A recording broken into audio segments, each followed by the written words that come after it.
গুমের সর্বোচ্চ সাজা মৃত্যুদণ্ড এবং ভিকটিমের ক্ষতিপূরণের বিধান রেখে গুম প্রতিরোধ, প্রতিকার ও সুরক্ষা অধ্যাদেশ 2025-এর খসড়ায় নীতিগত অনুমোদন দিয়েছে উপদেষ্টা পরিষদ।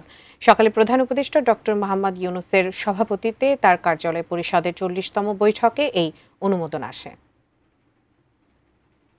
উপদেষ্টা পরিষদের এমন একটি সভায় গত বছরের 29 আগস্ট গুম বিরোধী আন্তর্জাতিক সনদে স্বাক্ষর করে বাংলাদেশ। 30 আগস্ট জাতিসংঘ ঘোষিত আন্তর্জাতিক গুম দিবস পালনের আগে এবারও এলো এই অপরাধের বিরুদ্ধে সরকারের আরেকটি বড় সিদ্ধান্ত। গুম প্রতিরোধ, প্রতিকার ও সুরক্ষা অধ্যাদেশ এটার একটি নীতিগত অনুমোদন পেয়েছে। গুমকে সংজ্ঞায়ন সহ চলমান অপরাধ হিসেবে বিবেচনা করে মৃত্যুদণ্ড সহ কঠোর শাস্তির বিধান রাখা হয়েছে। গোপন আটক কেন্দ্র স্থাপন বা ব্যবহারকে শাস্তিযোগ্য অপরাধ ঘোষণা করা হয়েছে।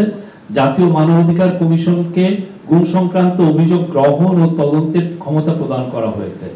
বৃহস্পতিবার বিকেলে ফরেন সার্ভিস একাডেমিতে আয়োজিত সংবাদ সম্মেলনে প্রধান উপদেষ্টার প্রেস উইং জানায়, গুম ঠেকানো এবং এর বিচার নিশ্চিত করতে এই অধ্যাদেশ। গুমের বিচারে দীর্ঘ সময় যেন না লেগে যায় সেটিও দেখা হচ্ছে। বিশেষ ট্রাইব্যুনাল গঠন ও অভিযোগ গঠনের 120 দিনের মধ্যে বিচার সম্পন্নের বাধ্যবাধকতা, ভুক্তভোগী, তথ্য প্রচারকারী ও সাক্ষীর অধিকার সুরক্ষা, ভুক্তভোগীর ক্ষতিপূরণ ও আইনগত সহায়তার নিশ্চয়তা সম্বলিত বিধান সন্নিবেশ করা হয়েছে। অধ্যাদেশটিকে গুম প্রতিরোধ, প্রতিকার ও সুরক্ষার নিমিত্তে তহবিল গঠন এবং তথ্য ভান্ডার প্রতিষ্ঠার বিধানও অন্তর্ভুক্ত হয়েছে। উপদেষ্টা পরিষদের সভায় নৌ পরিবহন মন্ত্রণালয়ের আওতাধীন চিলাহাটি, দৌলতগঞ্জ ও তেগামুখ স্থলবন্দর বন্ধ এবং বাল্লা স্থলবন্দরের অপারেশনাল কার্যক্রম স্থগিত রাখার প্রস্তাব অনুমোদন হয়েছে। যেগুলো আসলে কোনো কাজই হচ্ছে না, অথচ সেখানে দেখা যাচ্ছে যে আমাদের অনেক অফিসিয়ালকে পোস্টিং দিতে হয়, সেখানে কিছু খরচ হয়। এই জন্য এই তিনটিকে শাটডাউন করার ডিসিশন নিয়েছেন আজকে কাউন্সিল অফ অ্যাডভাইজার। আরো 4টি আছে, তো এটা নিয়ে পরবর্তীতে আরো আলোচনা হবে।